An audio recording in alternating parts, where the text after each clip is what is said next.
السلام علیکم فرینڈز، ایک بار پھر سے آپ کو گلیکسی نیوز میں خوش آمدید کہتے ہیں۔ آج کی ویڈیو میں ہم بات کریں گے فردِ جرم کیا ہوتی ہے اور یہ کیوں عائد کی جاتی ہے، اور اب تک پاکستان میں کتنے وزیر اعظم پر یا کتنے لوگوں پر فردِ جرم عائد ہو چکی ہے جو سیاست میں مل کر۔ پاکستان کی تاریخ میں صدر مملکت ہی نہیں بلکہ سیاستدان اور ایک فوجی سربراہ بھی عدالتی کارروائیوں سے محفوظ نہ رہے۔ البتہ سیاستدانوں کا پلڑا اس معاملے میں بھاری رہا۔ سابق وزیر اعظم ذوالفقار علی بھٹو سے لے کر عمران خان تک کوئی بھی سیاستدان بھرپور طریقے سے اقتدار کے مزے نہ لے سکا اور عدالتی کیسز آڑے آ گئے۔ فردِ جرم کیا ہوتی ہے؟ دراصل جب بھی کوئی جرم ہوتا ہے اور ملزم جسمانی ریمانڈ پر ہوتا ہے تو اس دوران اس سے پولیس تفتیش کرتی ہے۔ جسمانی ریمانڈ کی مدت ختم ہونے کے بعد ملزم کو جوڈیشل ریمانڈ پر جیل بھیج دیا جاتا ہے۔ عدالتی ریمانڈ کے دوران پولیس اپنی انویسٹیگیشن کی بنیاد پر ملزم اور گواہان کے بیانات کو چالان تیار کرتی ہے اور عدالت میں جمع کرا دیتی ہے۔ چالان جمع کرائے جانے کے بعد عدالت فردِ جرم عائد کرنے کی تاریخ مقرر کرتی ہے۔ فردِ جرم عائد کرنے کی تاریخ پر عدالت پولیس کے چالان کی روشنی الزامات کی فہرست پڑھ کر سناتی ہے اور اس عمل کو فردِ جرم عائد کرنا کہا جاتا ہے۔ فردِ جرم بنیادی طور پر وہ فرد یا وہ لکھت ہوتی ہے جو متعلقہ جج سماعت کے دوران ملزم کو اپنے نام کے ساتھ خود پڑھ کر سناتا ہے کہ میں بطور جج آپ پر یہ فردِ جرم عائد کر رہا ہوں اور آپ پر یہ الزام ہے، اور اس میں اس الزامات کی تفصیلات ہوتی ہیں۔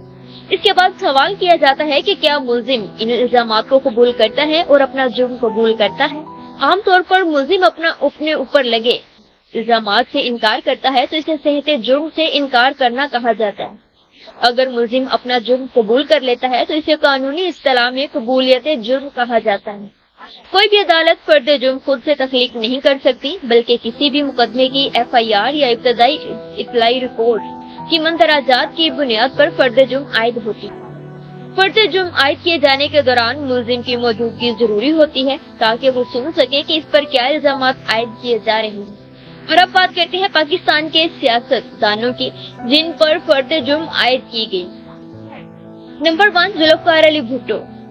1993 سے 1997 تک پاکستان کے وزیر اعظم رہے۔ اقتدار سے ہٹائے جانے کے بعد ذوالفقار علی بھٹو کے خلاف کئی کیسز دائر ہوئے، قتل کی سازش کے الزام میں گرفتار ہوئے، فردِ جرم عائد ہوئی، ٹرائل ہوا اور بالآخر پھانسی کی سزا سنا دی گئی۔ اقتدار سے ہٹنے کے 2 سال بعد انہیں تختہ اعدام پر لٹکا دیا گیا۔ نمبر 2، بے نظیر بھٹو۔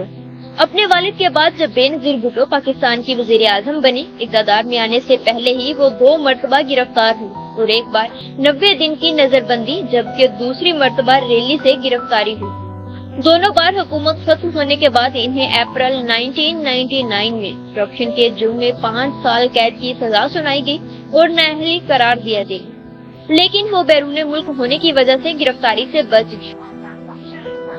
نمبر 3، نواز شریف۔ اکتوبر 1993 میں طیارہ سازش کیس میں گرفتار ہوئے لیکن بعد ازاں ملک سے باہر 10 سال کے لیے بھجوا دیے گئے۔ دوبارہ 2013 میں اقتدار میں آنے کے بعد بھی حکومتی مدت مکمل نہ کر سکے اور پاناما کیس کا سامنا کرنا پڑا۔ فردِ جرم لگی، مقدمہ چلا، سزا ہوئی اور نااہل قرار دے دیے گئے۔ نمبر 4، یوسف رضا گیلانی۔ پیپلز پارٹی کے رہنما یوسف رضا گیلانی کو توہین عدالت کی سزا ہوئی اور نااہل قرار دے دیے گئے۔ بعد ازاں توشہ خانہ ریفرنس میں احتساب عدالت نے ستمبر 2020 میں فردِ جرم بھی عائد کی۔ نیب ریفرنس کے مطابق سن 2008 میں سابق وزیر اعظم میاں نواز شریف کسی عوامی عہدے پر بھی تعینات نہیں تھے، لیکن اس کے باوجود اس وقت کے وزیر اعظم سید یوسف رضا گیلانی نے انہیں توشہ خانہ سے گاڑیاں دی اور بدعنوانی کے مرتکب بھی ٹھہرے۔ نمبر 5، راجہ پرویز اشرف۔ پیپلز پارٹی کے سابق وزیر اعظم راجہ پرویز اشرف پر رینٹل پاور پلانٹس میں فرد برد کا الزام تھا جس پر نیب نے ان کے خلاف کارروائی کی۔ ان پر رینٹل پاور کیس میں 2014 میں جبکہ نندی پور ریفرنس میں مارچ 2019 میں فردِ جرم عائد ہوا۔ کو اسکینڈل میں جس میں غیر قانونی بھرتیوں کا بھی الزام تھا، 2017 میں راجہ پرویز اشرف پر فردِ جرم عائد کی گئی۔ ریشما اور گلف پاور پروجیکٹ ریفرنسز میں احتساب عدالت نے راجہ پرویز اشرف پر جولائی 2019 میں فردِ جرم عائد کی۔ نمبر 6، شاہد خاقان عباسی۔ مسلم لیگ نون کے دور میں پاکستان میں توانائی کے بحران پر قابو پانے کے لیے قطر سے LNG گیس برآمد کرنے کا فیصلہ کیا گیا تھا۔ سابق وزیر اعظم شاہد خاقان عباسی کے خلاف نیب نے LNG